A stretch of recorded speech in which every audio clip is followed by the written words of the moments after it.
Broadcasting live. It's America's longest running talk show on computers. It's Computer America, bringing you the biggest names in technology with guest interviews, new products, and your emails. Listen live at computeramerica.com on any device around the world. Email the show at live@computeramerica.com or find us on social media. Be sure to check out our website for contests, giveaways, show notes, live video stream, podcasts, and more. You're listening to Computer America.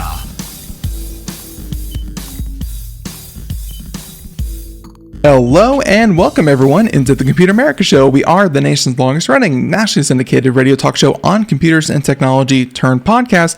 Everyone, welcome into the program. I hope that you're doing well and you are ready for today's program, because today on the show we have, you guessed it, somehow, Ralph Bond. He will be joining us here to talk all about science and tech trends and what that means. And ladies and gentlemen, there's a lot to go over here in terms of our 4 stories that we have picked out for you, but suffice to say that odds are you probably haven't heard of them. And that's a good thing because, well, I mean, it's not really a good thing. You should hear all the good news, but no, this is a good thing because they're fun, they're exciting, they're things you probably haven't heard of, and you're in for a real fun show. So with that being said, computeramerica.com, that's where you'll find everything, including past shows, future shows, show notes, articles. And to really highlight the show notes, that's where Ralph puts in a lot of effort, and we really appreciate it, that you can find all of his notes there, as well as links to sources and links to papers. So if you want to find out more and you really want to dig into the geeky stuff, then hey, Ralph makes it super simple. All you have to do is visit our site and find it right there. So with that being said, ladies and gentlemen, once again, thank you so much for tuning in, and let's go ahead and go to our science and tech trends correspondent who joins us every single Friday to talk about amazing, fun, uplifting stories. Ralph, welcome back onto the program. How you been?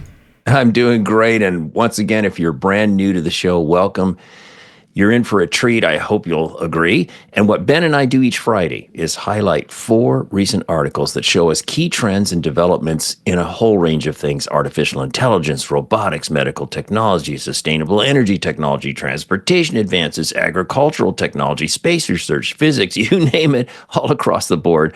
But here's the deal. Most important of all, and Lord knows we need this, we're going to give you an oasis of positive news thanks to the world of science and technology. Absolutely. And I can't think of anything more positive in this world, more uplifting in this world to start with than swarms of robots. Swarms of robots really uplift the spirit. So, Ralph, let's talk about actually smart aircraft. But yeah. Yeah, this is good. This one's from Interesting Engineering. Great outlet. Headline here: U.S. to unleash robot swarms to build smart aircraft with speed, precision, and safety. Well, this is uplifting in terms of robotic science and trends. However, if you're an aircraft worker, I'm in Oregon, outside of Portland, Oregon, and up to the north of us, of course, is Boeing. This might not be too thrilling if you're an aircraft worker, but nonetheless, it's a very interesting trend story. Let's get into it. There's an outfit called H2 Clipper. It's a company that specializes in hydrogen-based transportation and infrastructure. And so why they're involved with this is a little bit of a head-scratcher, but it's still kind of interesting. So this company, H2 Clipper, has secured a patent for a breakthrough in aerospace manufacturing. And in the show notes, I went out and found where their paper is posted and have the link for you. And I even have the opening abstract to the patent that you could check out if you're interested in this, if you're interested in robotics for manufacturing. So the newly granted patent covers the use of autonomous and semi-autonomous robotic swarms in large-scale aircraft and aerospace production for faster, more precise, and cost-effective manufacturing, making a significant step forward in autonomous aerospace technologies. Once again, why this company, given what they do, is doing this is fascinating, but kind of interesting. Yeah, so the hydrogen delivery company, but they, the H2 Clipper is, I guess, this the hydrogen blimp-like thing. Yeah, the blimp, the dirigible, the airship, the the thing that has never failed in the past before. But yeah, I guess this is their dream: is how do you build something like this cost effectively and efficiently? So yeah, and it would apply to other traditional aircraft as well, as I would assume. So These robots work together like a team, each one handling different tasks, such as assembling the aircraft frame, attaching the outer shell, installing parts inside, and checking the quality of the work as they go. And of course, gee, no surprise, the system is powered by artificial intelligence and machine learning, which help the robots improve their work over time, reducing mistakes and stay on schedule.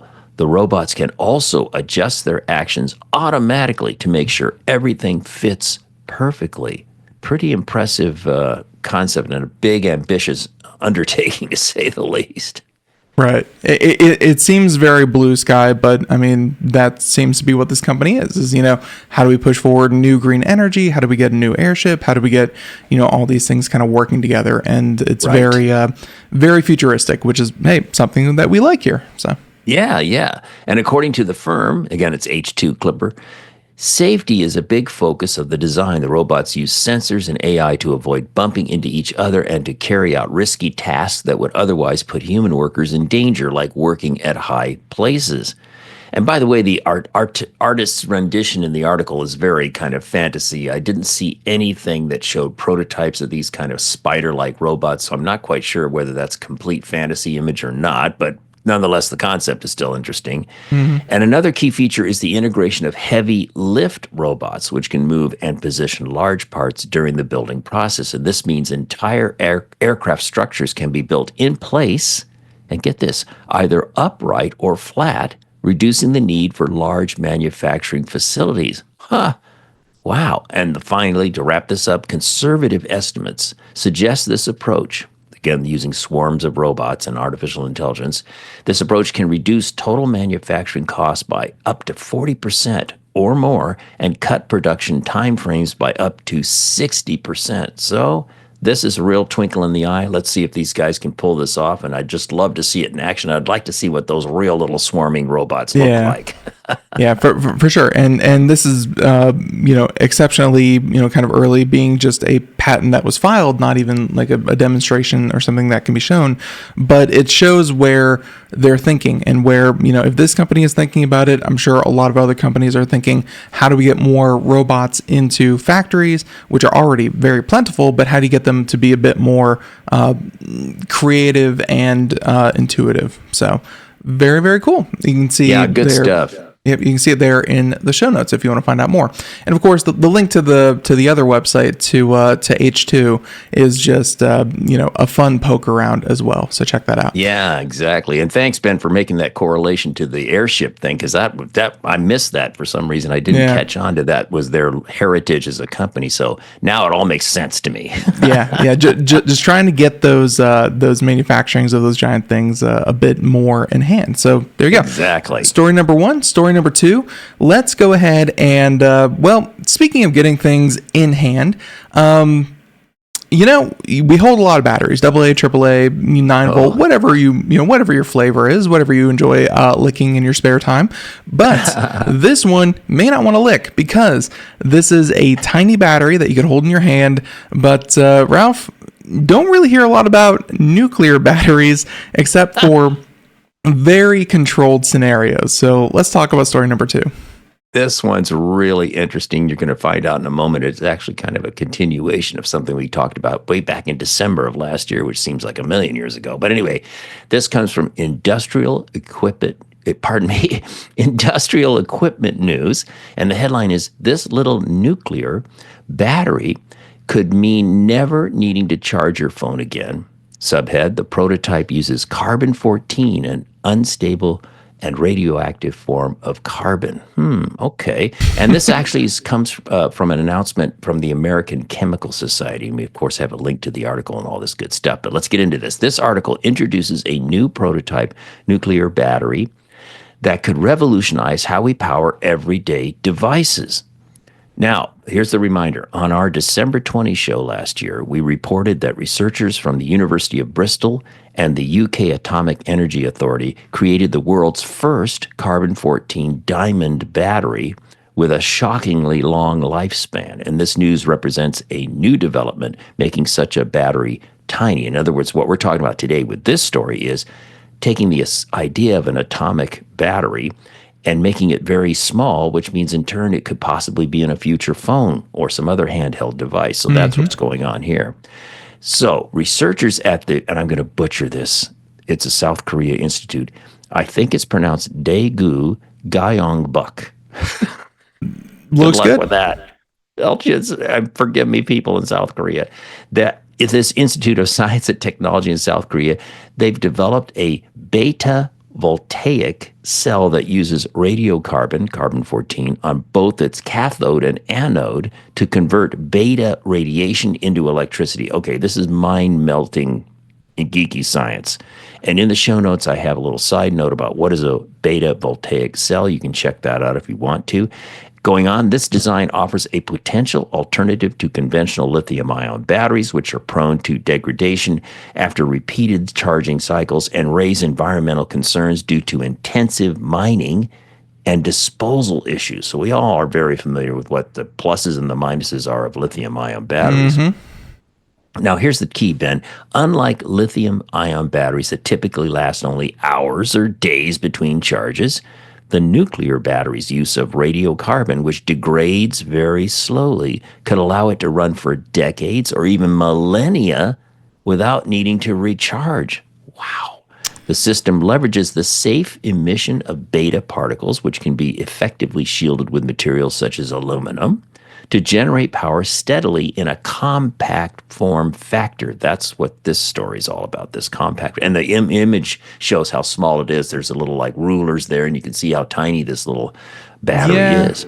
Like couple of inches, like maybe like an inch wide by like maybe an inch and a half long. Like it's very, very compact. Yeah, when you consider what this thing does. Yeah. So to wrap things up, these attributes make beta voltaic batteries a promising candidate for powering not only smartphones, but also devices like remote sensors and drones, where long-lasting maintenance-free energy sources are critical. Think about space deploying this kind of a battery to Mars or whatever, and that would be incredibly important to have something that can go on providing power for decades or millennia, for that matter. Yeah, and hey, if it's safe, and like they're saying that they can shield it with aluminum, and it can be. I would hate to think that you only have to charge it once, because after about 3 years it melts your phone, and the whole thing goes into an explosive finish, almost like a Samsung S20 kind of situation. But no, I'm sure it's much safer than a Samsung S20. But still, it's a really cool idea, but I'm sure that the amount of energy that it gives off, which I'm sure if we dug into the research paper and really dug into it, I think the amount of energy would not be enough for a smartphone. But for other sensors and for long-term, like you're saying, for space and for, maybe like oceanic sensors and stuff like that, could be something really, really cool. So I like that a lot. Story number 2, I believe. Yep, story number 2. Story number 3. And by the way, everyone's just looking for the next lithium ion. Everyone's looking for new battery. Yes, that's so true. New big battery technology. Maybe not that, but hey, one day we'll get there. Story number 2. Story number 3. Let's go ahead and talk about soft robots. That has been a trend for quite some time. And, whether it's robots that look like eels or snakes, whether it's robots that are, much better at handling people and objects and getting, kind of gripping octopus-like things. There's a lot of, I think the idea of what a robot should look like and what it is changing all the time. And there's always new ways that you can think about what a robot should be. So story number 3, again, kind of feeds into that trend as well. Yeah, it certainly does. And this comes from techexplorer.com. And friends, if you're listening to this as a podcast, please come out to computeramerica.com. Get the show notes so you can see what we're talking about. Play the videos and so forth so you can understand what this little robot's all about. So here's the headline, again from techexplorer.com. Headline, wheel-less helical ring-based soft robot can move reliably in all directions. Wow. And again, you just really need to see the pictures and the videos to appreciate this development. So this article details your first impact, just jumping there, is just Slinky. Slinky. It looks so much like a Slinky, but it's not. So It does, and you're going to find out that that's absolutely spot on. So this article details the design and capabilities of something called Wearbot, WHERE-bot, a novel wheelless helical ring-based soft robot developed by researchers at the, and I hope I'm saying this right, Tsinghua University. And inspired by the playful idea of connecting a slinky toy's ends to allow continuous inside-out turning, a process they refer to as everting, that's E-V-E-R-T-I-N-G, everting, the team engineered a robot capable of omnidirectional locomotion without relying on traditional sensors or cameras. Wow. And I love the video. It's kind of amusing to watch, and colorful too, by the way. At its core, Wearbot employs a helical ring that rotates via a motor along the ring's circumference. When this structure contacts the ground, the robot's unbalanced mass distribution creates an asymmetrical friction profile that naturally drives the robot toward its heavier side.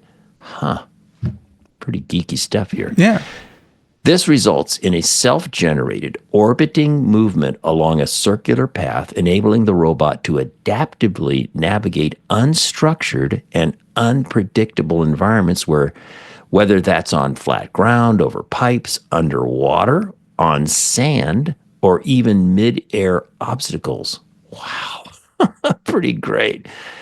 And to wrap it up, the research represents a significant step forward in soft robotics by demonstrating how simple structures can achieve complex, sensor-free navigation. Yeah, Wow. I guess the reason that they're kind of looking at this, and especially in a day and age when sensors are so plentiful, they seem to be pretty easy to put in, slot in everywhere, and get information about its world. But Ralph, I guess having a robot that, let's say a sensor fails, everything else fails, to be able to get itself out of a situation or be able to keep doing some kind of mission, be it exploration, rescue, whatever it may be. To do that without essentially eyes or even a brain is, in itself pretty important. So I don't know if the future of robotics is slinky, but it's very, very unique in terms of all the robots that we've seen. So. And as you were speaking, Ben, I was thinking, you think about robotic dogs like Boston Dynamics, where the robotic system learns through trial and error how to maybe walk over rubble, or how to walk through sand, or how to climb stairs. An AI learning, large language model learning process, machine learning process, right? What they're saying here with this little guy is, because of its design, it can just on the fly deal with all kinds of weirdo surfaces and conditions without having to go through all of that incredible process of learning and so forth. So that, to me, is the real big takeaway from this particular development. Does it apply to everything? Of course not, but it's a really interesting little nugget part of the world of robotics. Yeah, it's how do you build a robot? And Ralph, it's like, Boston Dynamic may get all the attention and all the headlines, but it's like, you can't have everyone researching in the same direction. You need omnidirectional, like this thing. Thank you. I know, very good. But no, you need other avenues of research to maybe, hey, this research will benefit robots in other ways. So very cool stuff. Seems low tech, but at the same time very ingenious, because hey, we've never heard of it, and we do stories like this all the time. So very cool story. Story number 3, everyone out there, if you want to check it out for yourselves, again, Computer America, show notes, find it there. And again, check out the video. Story number 4, though, we're going to go ahead and move on down to our last story of the show, and we're going to talk about, heart issues. And I think we've all been to the doctor, and they put the stethoscope on, and we all resist the urge to scream at that very moment. But no, they listen to your heart, and that's Ralph, I guess if they hear something or something sounds a little weird, then they send you in for scans and they can kind of look. But what happens when your heart doesn't make any, I guess they know what happens when your heart doesn't make any noise, you're dead. But what happens when you try to treat heart issues that you can't hear? So let's go ahead and talk about story number 4. Yes, and again, what we do if you're new to the show, often our last story of the four that we highlight in detail has to do with medical research, medical science, and so forth, and this one fits the bill. This comes from an outfit called Sustainability Times, and the headline here, Wearable Tech Detects Silent Heart Issues. And the subhead is over 90% accuracy achieved in breakthrough that could save millions without warning signs. In other words, save millions of heart patients for whom the detecting the signs of a problem are very difficult. Silent heart issues is the key here. So let's get into the story. A wonderful illustration, by the way, if you want to check this out in the show notes, is really fun. This article reports on a groundbreaking development by researchers at the University of Missouri who have created a starfish-shaped wearable device designed for continuous heart monitoring. Starfish-shaped. You got to see the image in the show notes. It's really fun. This innovative device leverages advanced artificial intelligence technology combined with multiple sensors strategically positioned on its 5 starfish-like arms to capture both electrical and mechanical signals from the heart. This dual signal approach enables the device to detect silent heart issues with over 90% accuracy. Amazing. Yeah, and you know, they really hearken to the design and starfish and all that good stuff. And then I guess for the press image, they had to put it next to a bunch of starfish to and I'm assuming this isn't something AI generated. It might be. I'm actually not sure, but yeah, they really sold, and you can just imagine this thing sitting on your chest and kind of clamping down, or, you know, not like that aggressive, but, you know, covering the entire heart area and being able to sense everything. So yeah, cool. And obviously what you're looking at here is either a fantasy artistic rendition or maybe a image of the prototype, which could be simplified and maybe scaled down and all that kind of good stuff. But it does, the point again is this idea of a 5-armed, you know, thing that covers your chest area for this monitoring purpose. Going back to the story, though, the design plays a crucial role in its performance. The starfish shape ensures increased stability and close contact with the skin near the heart, allowing for precise data collection even while the wearer is in motion. Key point there. You can be walking around and so forth, and this is still going to work. Additionally, the device features wireless charging, which supports uninterrupted use by eliminating the need for frequent removal for charging. There's another key point. Future iterations, again, this is early to research here. Future iterations are set to improve comfort further by incorporating breathable, skin-friendly materials, thereby enhancing their suitability for long-term wear. Wow. And by providing real-time, at-home monitoring, this wearable technology is poised to revolutionize preventative cardiac care. And its ability to detect previously silent heart conditions could potentially save millions of lives by prompting early intervention before the onset of more obvious warning signs. Wow. If that doesn't leave you feeling good about where we're going in the future of medicine, I rest my case. Yeah, I'm guessing, you know, just kind of going through the article and talking with you about it here, it seems like, you know, maybe if you complain of shortness of breath, if you complain of being dizzy, if you complain of being, you know, fatigued easily, like stuff like that, maybe then they would recommend, hey, put this wearable device, let's be safe, you know, and, you know, maybe wear that for a couple weeks, couple months, you know, for like a month, and there you go, you'd be able to pick it up. So it's not something we're all going to be wearing all the time, but hey, it's something that you could wear for a long time preventatively, and hey, catch these issues before they become big issues, because I'm sure, as no one here can attest, I'm sure heart issues are very fun and easy to fix, and there's absolutely no recovery or downtime from heart surgery. So, you know, I'm sure that's the case. I'm sure Ralph would know everything about, you know, recovering from heart surgery. So there you go. Yes. So with that being said, that's story number 4. Ladies and gentlemen, if you've been following along, because by the time that you hear this, the show notes will be up and you can follow along, or you can see them and check out all the sources. and the video and the pictures. At the end, you may notice we've gone through our 4 stories that we try to make it very simple for you to listen, but there are other stories that Ralph picks up on that just we don't have time for. They're still good. They're still great. There's nothing wrong with these stories. It's just don't have time for them. So Ralph, let's at least give the nice folks the headlines. They can head on out to computeramerica.com, scroll to the bottom of the show notes, and you can find out more information if you'd like. So yeah, headlines.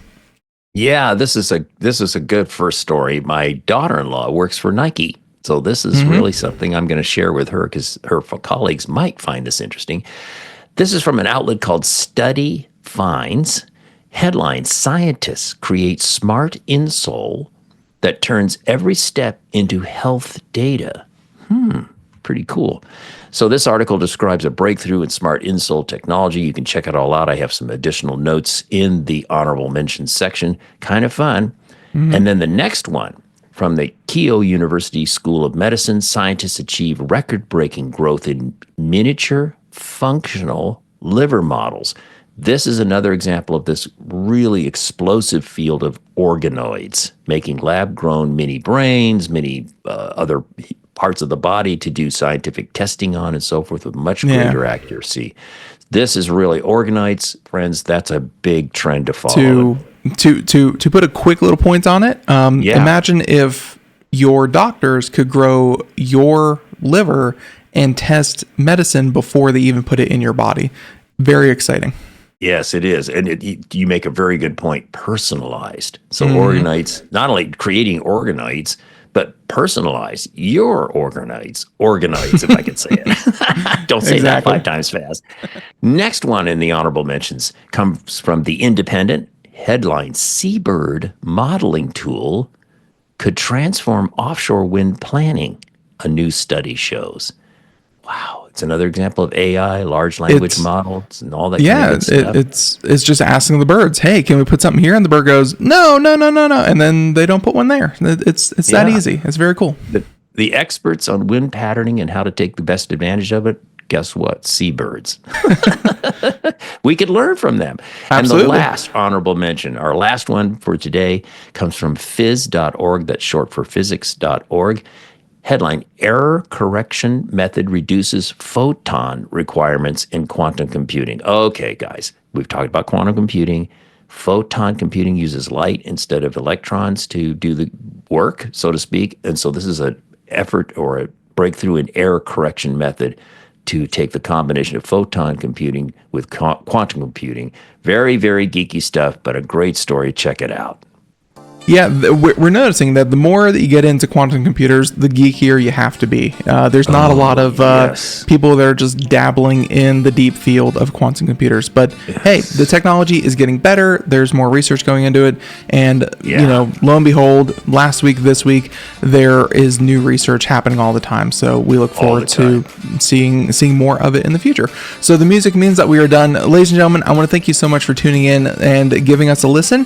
We really appreciate it. And if you want to find out more of past shows, future shows, all of our shows that we have with Ralph and all of our guests, ladies and gentlemen, computeramerica.com. You'll find it right there in the show notes. And we will catch you here next time. Ralph joins us every single Friday to do these stories. We really appreciate it. And everyone, have a great weekend. Do something fun. We'll catch you here next time. Have a good one.